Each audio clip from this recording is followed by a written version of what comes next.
धर्म जाति भाषा अलग, भले अलग पहचान, मगर तिरंगा एक है हम सबका अभिमान। जय हिंद, वंदे मातरम। श्रीनगर के ऐतिहासिक दुर्ग में आपका स्वागत है।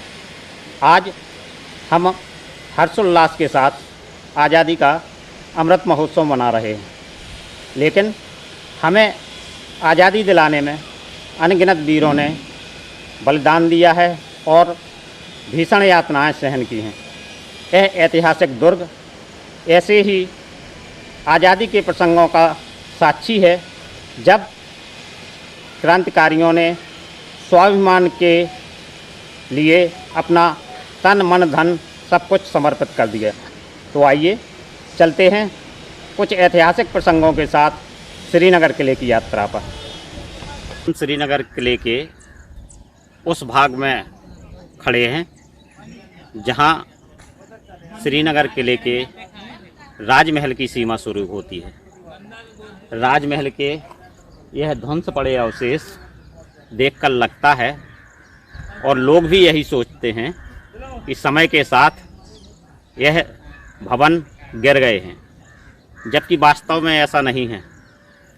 सन 1958 के सितंबर महीने में जनरल हिटलर ने बर्बरतापूर्वक इन सब भवनों को गिरा दिया था, क्योंकि यह किला क्रांतिकारियों का प्रिय स्थान बन गया था।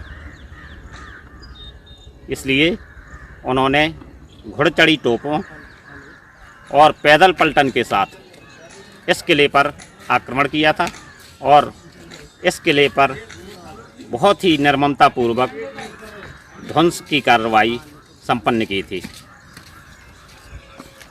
चारों ओर से विंध्य पर्वत श्रृंखला की छोटी छोटी पहाड़ियों से घिरी यह पहाड़ी पहले चंदेलों की सुरक्षा चौकी हुआ करती थी, जहाँ से वह आसपास के क्षेत्र की निगरानी किया करते थे।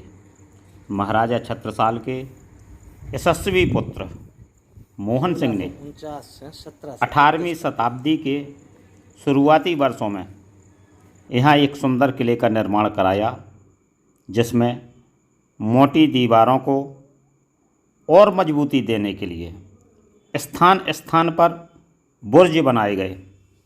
पानी की उचित व्यवस्था के लिए बावली का निर्माण किया गया। भव्य राज दरबार और वर्गाकार सुंदर भवन श्रृंखला से सुसज्जित राजमहल इसके मुख्य आकर्षण थे। राजा मोहन सिंह और उनके बाद मराठा शासन के विषय में आगे फिर कभी जानकारी साझा करेंगे। अभी बात करते हैं कि यह किला क्रांतिकारियों को इतना प्रिय क्यों था। महाराजा छत्रसाल के वंशज झींझन के वीर दिमान देशपत बुंदेला स्वतंत्रता युद्ध के प्रमुख सेनानी थे, जो सन 1839 से 1862 तक अंग्रेज़ों से निरंतर लड़ते रहे और क्रांति की ज्वाला को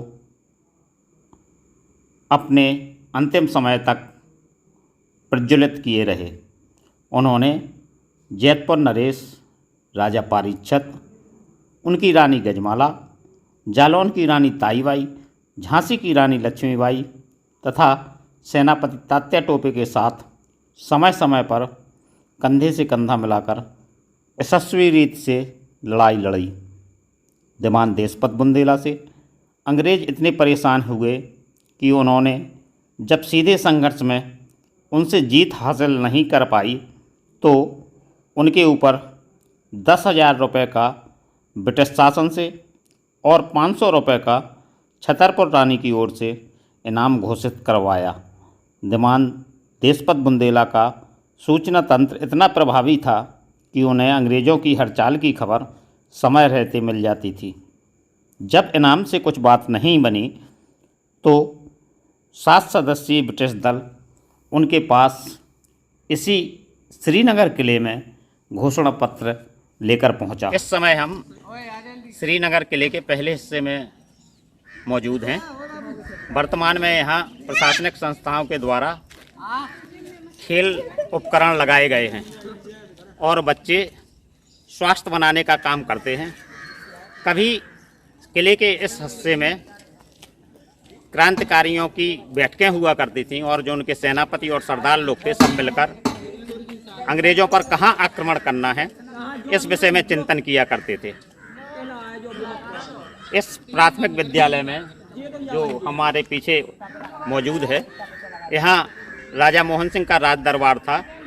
उसी में दीवान देशपत बुंदेला उस समय रुके हुए थे जब ब्रिटिश सरकार द्वारा आम माफ़ी का घोषणा पत्र उनके पास पहुंचाया गया और उस समय वह अपने दरबार के मुख्य स्थान पर बैठे हुक्का पी रहे थे और जब उन्हें वह घोषणा पत्र दिया गया तो उस घटनाक्रम के बारे में बॉम्बे स्टैंडर्ड समाचार पत्र और हिंदू पैट्रियट समाचार पत्र कोलकाता में इस घटना का उल्लेख इस तरीके से किया गया कि दीवान देशपत बुंदेला ने वह घोषणा पत्र हुक्के में रखकर एक कस लगाया और आम माफ़ी का घोषणा पत्र आग में स्वाहा हो गया और ब्रिटिश दल के जो 7 सदस्य आए थे उनमें से 6 को तत्काल मौके पर ही मार दिया गया। यह बहुत ही विशेष घटना है जो दीवान देशपत बुंदेला और ब्रिटिश शासन के प्रति उस समय इस किले में घटी थी। हमारे साथ बुंदेलखंड नवोदय महाविद्यालय के असिस्टेंट प्रोफेसर श्री आशीष मिश्रा जी श्रीनगर किले में उपस्थित हैं। आइए इस घटनाक्रम पर इनसे बात करते हैं। आशीष जी, जैसा हमें इतिहास में पढ़ने पर ज्ञात हुआ कि श्रीनगर किले में दीवान देशपत बुंदेला के द्वारा सन 1858 में 6 ब्रिटिश दल के सदस्यों को मार दिया गया और घोषणा पत्र की जो आम माफ़ी की घोषणा थी, आम माफ़ी लेने के बजाय, जीवन को चुनने के बजाय उन्होंने संघर्ष का रास्ता चुना। इस घटनाक्रम को आप कैसे देखते हैं? वर्तमान में सरकार द्वारा चलाए जा रहे खोए हुए जो हमारे आज़ादी के लिए लड़े हुए हमारे आंदोलनकारी हैं, उनके लिए जो सरकार द्वारा एक चलाया जा रहा है कि उनको गुमनामी के तौर पर देखा जाता है, उनको हम खोज कर और देश के सामने प्रस्तुत करें, जिससे कि युवा जनरेशन जो है हमारी इन सब चीज़ों से भली भांति परिचित हो। तो इस दृष्टि से यह हमारे लिए बहुत ही गौरव की बात है। यह हमारे श्रीनगर ग्राम में स्थित जो कि दुर्ग है, जो बहुत ही पूर्व का दुर्ग है, राजा मोहन सिंह का दुर्ग कहा जाता है, और इस दुर्ग में यह घटना घटित हुई तो हम सभी क्षेत्रवासियों, महुआ वासियों और उत्तर प्रदेश वासियों और भारतवासियों के लिए गौरव का विषय है, बहुत ही गौरव का विषय है। धन्यवाद आशीष जी। श्रीनगर किले के इस मुख्य द्वार में जहां हम इस समय खड़े हुए हैं, 3 कालखंडों में मराठा शासन, महाराजा मोहन सिंह का शासन और स्वतंत्रता सेनानियों का समय, तीनों समय के स्वरूप के दर्शन इस मुख्य गेट में होते हैं।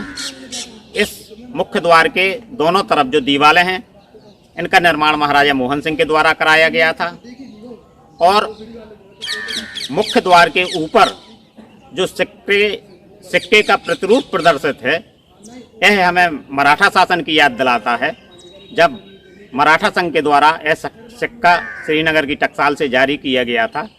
और मुख्य द्वार के स्तंभ जो बने हुए हैं, यह हमें स्वतंत्रता सेनानियों का स्मरण कराते हैं, क्योंकि इस गेट का पुनर्निर्माण श्री राम गोपाल गुप्ता जी, जो स्वतंत्रता सेनानी थे और हमीरपुर जिला परिषद के अध्यक्ष रहे, उनके द्वारा कराया गया था।